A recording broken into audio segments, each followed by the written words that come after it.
ñoom lu ñu def suba ngoon jot fu ñu toog réunion ñun dinañ ko yëg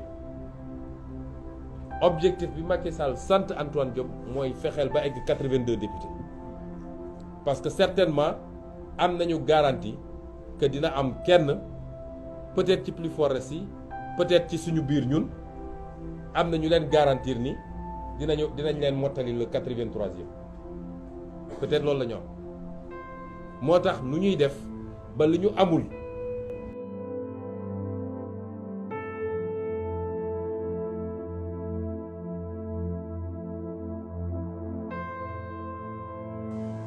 face à cette sombre perspective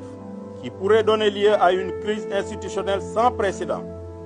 à toutes sortes de blocages et peut-être même